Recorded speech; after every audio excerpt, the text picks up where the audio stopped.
भाई पेरिस में ना आप बिल्कुल सेफ सिटी नहीं है। एक तो रात को आप वहाँ पे अकेले वॉक नहीं कर सकते रात के टाइम। क्राइम है उधर क्राइम भी। है बहुत ज्यादा यूजुअली, और क्राइम्स करने वाले रेफ्यूजीज है वहाँ पे, जो रेफ्यूजीज आके बसे हुए हैं या फिर ब्लैक्स है यूजुअली, वो रात को इलीगली ड्रग्स बेचते हैं, बहुत ज्यादा दारू बेचते हैं। इवन आईफिल टावर के नीचे आप जाओगे, आपको आधे इंडियंस मिलेंगे, आधे अफ्रीकन मिलेंगे जो वहाँ पे दारू बेच रहे होते हैं ब्लैक में। तो वो जो अफ्रीकन है उनका वहाँ पे दबदबा है, तो इंडियंस को रुकने नहीं देते, वो भगा देते हैं इन्हें। तो जैसे वो ब्लैक्स इधर उधर होते हैं, तो अपने पंजाब साइड के इंडिया के लोग या जो भी हरियाणा के और स्टेट्स के जो वहाँ पे इलीगली गए हुए, फिर वो आके कीरिंग्स बेचते हैं, दारू बेचते हैं टूरिस्ट को, हम जैसे को कि मेरे से कीरिंग खरीद लो। फिर वो नीचे एक झोला सा बिछा लेंगे चद्दर सी, उस पर अपने कीरिंग दारू रख देंगे। जैसी पुलिस आती है वो लेके भागते हैं। फिर ब्लैक्स को वो दिख जाए कि भी तू इधर क्यों बेच रहा था, उन्हें वो पीटते हैं ब्लैक्स कि भी हमारा इलाका हमारी टेरिटरी है। और रात को मगिंग वगैरह, चोरी रॉबरी बहुत ज़्यादा होती है, बिल्कुल भी सेफ नहीं है वॉक करना। क्राइम बहुत ज़्यादा है, और इतनी गंदगी है ना, इतनी गंदी सड़क है भाई वहाँ पे। डस्टबिन खुले पड़े हैं सारी तरफ, वहाँ पे कचरा पड़ा है, ट्रैश पड़ा है। कोई भी फ्लाईओवर है, कोई भी पुल है, उसके नीचे आप देखोगे लोग रेफ्यूजीज है यूजुअली, जो भी कहीं से भी आए हैं, लेट से सीरिया से या कहीं से भी आए हैं, वो टेंटों में रहते हैं, वहाँ पे गंदगी बिछा रखी है। अब वो देश अपने देश में जिस भी हिसाब से रहते थे वो ठीक है, वो एक नए देश में आके रह रहे हैं, पर वो अपने रूल्स के हिसाब से रह रहे हैं। अब उन्हें भी हम पूरी तरह गलत नहीं बोल सकते, उनकी सरकार को भी, पेरिस को नहीं गलत बोल सकते, पर बहुत ज़्यादा मिसमैनेजमेंट है। कोई सबसे गंदी सिटी है जिधर ड्राइविंग करना सबसे मुश्किल है वेस्ट में, डेवलप्ड कंट्रीज में, तो वो पेरिस है। इंडिया की तरह ड्राइव करना है वहाँ पे, दिल्ली की तरह ही कोई भी किसी ने गाड़ी उड़ा दी। अब इंडियंस तो भाई हमारी मजबूरी है, इतनी बड़ी पॉपुलेशन है तो हम ऐसे गाड़ी चलाते हैं। उधर भाई लोगों को सिविक सेंस नहीं है, सिविलाइज नहीं है, वो लोग कुछ भी गाड़ी चला दी। मेन चीज़ भाई, अब जैसे आप लैटिन अमेरिका में हो या आप स्पेनिश बोलने की ट्राई करो, आप गलत स्पेनिश बोलोगे तो वो आदमी खुश होएगा भाई मेरी भाषा बोलने की कोशिश कर रहा है, वो आपको करेक्ट करेगा और आपकी बात खुद कंप्लीट कर देगा और आपकी मदद करेगा। वैसे ही आप इंग्लिश बोल रहे हो, अगला आदमी सोचेगा कोशिश कर रहा है, इंग्लैंड में आदमी आपकी मदद करेगा, इंडिया में कोई हिंदी बोल रहा है मदद करेंगे। फ्रांस में अगर आप फ्रेंच बोल रहे हो, आपकी फ्रेंच, पहली बात तो इंग्लिश बोलोगे तो चिढ़ जाएंगे, बोलेंगे फ्रेंच बोलो, हम इंग्लिश नहीं बोलेंगे। अब फ्रेंच बोलोगे, आपकी फ्रेंच थोड़ी भी गलत है, एक्सेंट ठीक नहीं है, बोलेंगे ठीक से पहले फ्रेंच सीख फिर बात करना। भाई बहुत रूड है फ्रांस के लोग, स्पेशली पेरिस में। यूजुअली बड़ी सिटीज़ में थोड़े ज़्यादा रूड होते हैं, बहुत गंदगी है। और मैं यूँ नहीं कह रहा दुनिया की सबसे गंदगी वाली सिटी है, पर जितना अच्छा उसे पोर्ट्रे किया जा रहा है उतनी नहीं है। जो गैप है ना गंदगी में और अच्छाई में, वो बहुत ही बड़ा है, इसलिए सबसे ज़्यादा ओवररेटेड सिटी वर्ल्ड की पेरिस है। और मैं नहीं, जो भी ऐसे लोग हैं जिन्होंने पूरी दुनिया घूमी है, बहुत सारे लोग इस बात से एग्री करते हैं और मानते हैं पेरिस दुनिया की सबसे ओवररेटेड सिटी है। मुझे लग रहा है उन्होंने सिर्फ वो आईफिल टावर वाला जो एरिया वो क्लीन करके रखा हुआ है बस। वो भी नहीं है। आईफिल टावर के आप थोड़ी सी दूर जाओ आसपास, ठीक है, आप फोटोज खींचोगे, उधर आपको कुछ नहीं दिखेगा। थोड़ा सा चल के आप दूर जाओगे, वही गंदगी शुरू, इलीगल इमिग्रेंट्स है, आपके साथ कोई गाली दे के बात कर सकता है। इतना महंगा भाई, इतना महंगा। आप कोई टैक्सी लो और आपके थोड़ी सी दूर भी जाना हो, 40-50 यूरो आपका टैक्सी का खर्चा आना है। मतलब आपके 4-5 हज़ार तो टैक्सी के लगने हैं, 3-4 हज़ार कहीं भी जाने के। और बहुत महंगा, अफोर्ड नहीं कर सकते आप पेरिस में एज ए टूरिस्ट भी।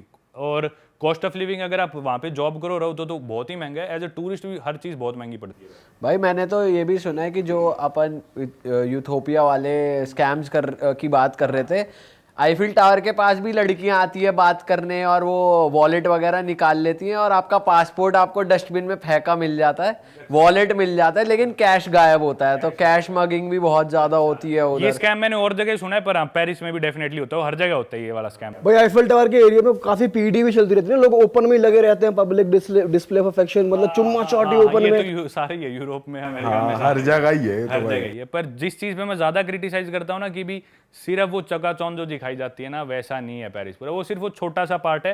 एक उनका आर्क दे, मैं नाम भूल गया, वो जो उनकी आर्क है पॉपुलर, वो एक उनका वो चर्च है जिसमें आग लगी थी, नोट्रे डेम शायद, और आईफिल टावर। ये 3 जगह छोड़ के आप आसपास जाओ उनकी गलियों में, देखो कुछ अच्छी गलियां भी है, कोबलस्टोन है, अच्छे कैफेज है, फ्रेंच बेकरीज बहुत अच्छी है, नो डाउट, पर बहुत ओवररेट कर रखा है बहुत ज्यादा। भाई अब थोड़ा ना दूर चलते हैं, इस पेरिस से दूर चल के ऑस्ट्रेलिया आते हैं, उसकी तरफ आते हैं। वो बेल्ट कवर करिए आपने, क्या सीन है हाँ, वहाँ का एक्सपीरियंस वो बेल्ट कवर हाँ, करिए। वो भाई पैसिफिक ओशियन वाली कंट्रीज है, और ओशियाना या ऑस्ट्रेलिया कॉन्टिनेंट बोल देते हैं। इसमें मैंने ऑस्ट्रेलिया और न्यूजीलैंड, जहाँ मैं भी जाने वाला हूँ, इन 2 कंट्रीज के अलावा बाकी जितनी भी 13-14 कंट्रीज बची वो सारी मैंने कर ली।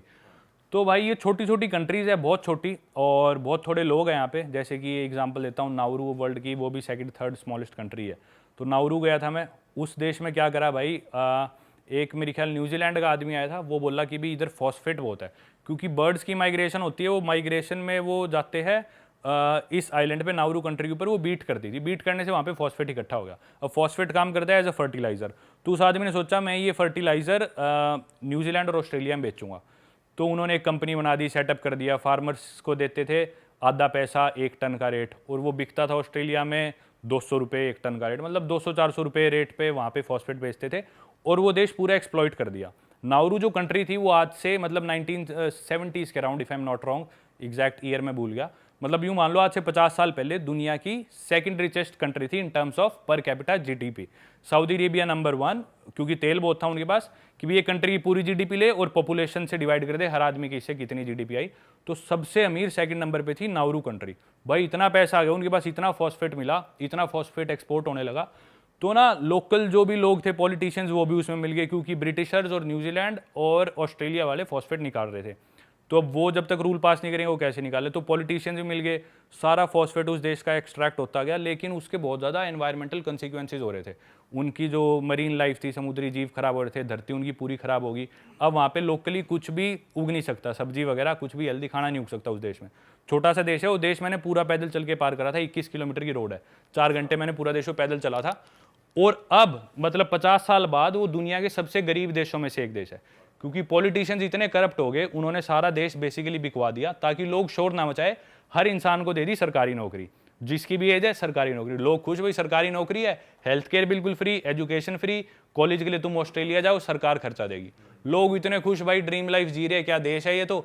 पर अंदर ही अंदर वो देश खोखला होता गया। सारी उन्होंने बाहर इन्वेस्ट कर दी, अपनी एयरलाइन बना दी, होटल्स खोल दी, नाउरू वालों ने नाउरू एयरलाइन बना दी, बाहर अपने स्काई स्क्रैपर्स बना दी और देशों में होटल की चेन खोल दी। पर अंदर से जैसे ही उनका फॉस्फेट खत्म हुआ ये देश बैकआउट कर गए और इनके पास खुद अपना कुछ बचा नहीं। तो भाई अब वहाँ पे ये हाल है, लोग बहुत ही ज़्यादा मोटे हो गए, ओबीस हो गए, क्योंकि हेल्दी खाना कुछ है नहीं, सब पैकेट खाना आता है और उसमें इतनी शुगर, स्वीटनर्स, प्रिजर्वेटिव्स ऑस्ट्रेलिया से।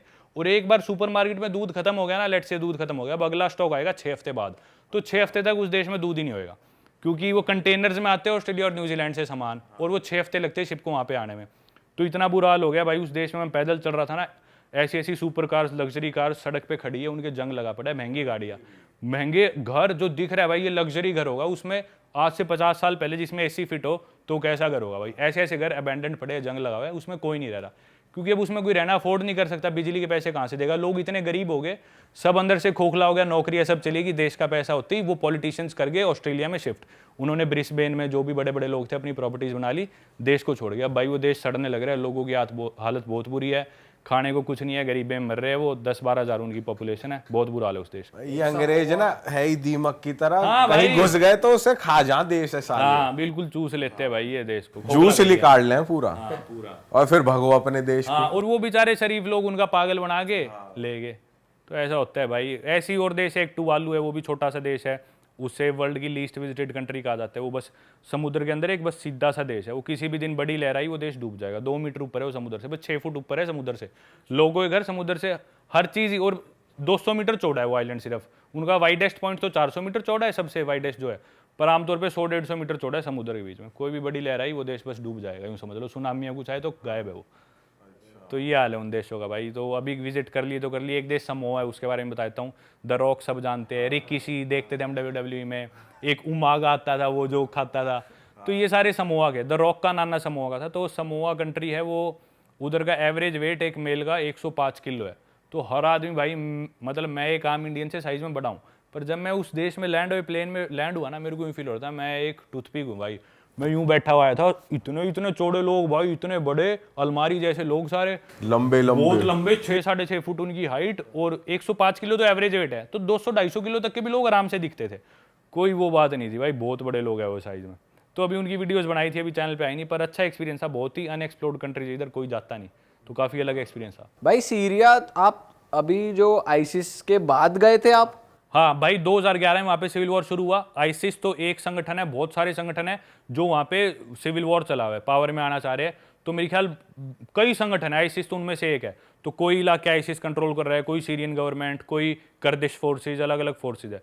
तो भाई हाँ, तभी गया था, सारी चीज़ें बहुत। तो वहाँ पे तो भाई हमने मूवीज में ही देखा है, किसी भी टाइम फायरिंग हो रही है, किसी भी टाइम बिल्डिंग टूटी हुई है। आप जिस एरिया में गए थे वो भी रिस्क वाला? कोई साबित बिल्डिंग दिखती ही नहीं थी, कोई ऐसी बिल्डिंग है ही नहीं जो मतलब नॉर्मल हो। हर बिल्डिंग में किसी के दरवाजे गायब है, किसी की खिड़कियाँ गायब है, किसी में वॉश बेसन गायब है, सब टूटा तो हुआ था। आप करने क्या गए थे वहाँ? और आप रुके कहाँ, क्या था भाई उस? एक होटल में रुका था, वो होटल उन्होंने थोड़ा रीबिल्ड कर रखा था, तो उस होटल में रुका और यही देखने गया था भाई लोग कैसे रह रहे हैं अभी भी भाई, और कोई लोगों की कमाई नहीं है, बिल्कुल इतनी गरीबी में रह रहे हैं। मैंने टैक्सी कराई, टैक्सी का किराया था इंडिया के, बहुत सस्ता देश है भाई, इंडिया के 50-60 रुपये मेरा टैक्सी का किराया बना, और वो मेरे को मेरे होटल तक छोड़ गया सिटी सेंटर से, और वो दिन में 12 घंटे टैक्सी चला के, और बोला काम मिलता ही नहीं, वो तो आप अंग्रेज तो नहीं हो, आप फॉरनर थे तो काम मिल गया। बोला मैं टैक्सी खड़ी करती, मैं फौज में भी नौकरी करता हूँ सीरियन सरकार के लिए। बोला 12 घंटे टैक्सी चलाता हूँ, 12 घंटे मैं फौज में काम करता हूँ, इसके बीच में मेरे को सोना मिल गया तो मैं सो लेता हूँ 2-3 घंटे, और पूरे दिन में बोला मैं पैसे कमाता हूँ 200 से 250 रुपये एक दिन में, तो साल के 5 से 6 हज़ार रुपये कमाता है, जिसमें खुद की फैमिली, बच्चे, उसको सबको पालना, इकलौता पैसे कमाने वाला आदमी 24 घंटे काम करने के बाद। ये हालात है भाई। पॉपुलेशन बहुत कम हो गई ना इस कंट्री की। पॉपुलेशन तो सारी बाहर जाने लग रही है, देश छोड़ के माइग्रेट करने का। वो भी डोंकी करते हैं ना अपने हाँ देश। वो, पर उनका तो जायज है यार, उनका डोंकी करना जायज है, वहाँ कंडीशन है ही नहीं रहने लायक। जो लोग भाई रह क्या फायदा डर डर के रहना इसी डर डर के रहना भाई, कुछ नहीं पता। ऐसे ऐसे मेंशंस है भाई, लग्जरी विलास मेंशंस खाली पड़े हैं, लोग छोड़ के भागे, क्योंकि कभी भी आए गोली मार के मार जाएंगे वो तो। भाई ये जो गैंग्स या ऐसे साले वहाँ करना क्या चाहते हैं, जहाँ लोग ही नहीं बचेंगे किस पे वो रूल करेंगे? भाई वो एरिया टेरिटरी का कंट्रोल है, वो चाहते हैं टेरिटरी हमारे अंडर आ जाए, इधर इतना तेल है सीरिया के नीचे, वो फ्यूल हमें मिल जाए, और जो लोकेशन है बहुत स्ट्रेटेजिक है, ये लोकेशन हमें मिल जाए, आसपास सारी कंट्रीज में हम डोमिनेट कर सके, तो ये इनका कारण है। वहाँ से अमेरिका भी लगा हुआ है, कुछ ना कुछ अमेरिका भी करता रहता है। तो भाई लोगों की कंडीशन जितनी बुरी होए बावजूद भी, मतलब रोटी उनको यूँ नहीं पता शाम को हमें रोटी मिलेगी या नहीं मिलेगी, जेन्युइनली खुद का नहीं, पूरे परिवार का ही नहीं पता शाम को हम क्या पता भूखा सोना पड़े, क्या पता 10 दिन में हम भूख से ही मर जाए, लोगों को ये हालात है। फिर भी भाई दुकान पे जाके मैं चीज़ें खरीदता, बोलते नहीं हम पैसे नहीं ले सकते, आप हमारे मेहमान हो। भाई वो लोग जब ये चीज़ करते हैं ना, बहुत दिल छुआ भाई उस देश में तो। और मेरी वीडियोज़ में हर एक लड़का, मैं छोटा सा बच्चा था, उसकी दुकान से मैंने संतरा उठाया, मैं बोला संतरे के पैसे बता, बोला माफ़ी हिसाब, मतलब कोई हिसाब नहीं, बोला ये मेरा ज़मीर मुझे इजाज़त नहीं देगा कि मैं अपने मेहमान से एक संतरे के पैसे ले लूँ। अच्छा, इतनी अच्छी बात है भाई। भाई बहुत अच्छे लोग हैं यार।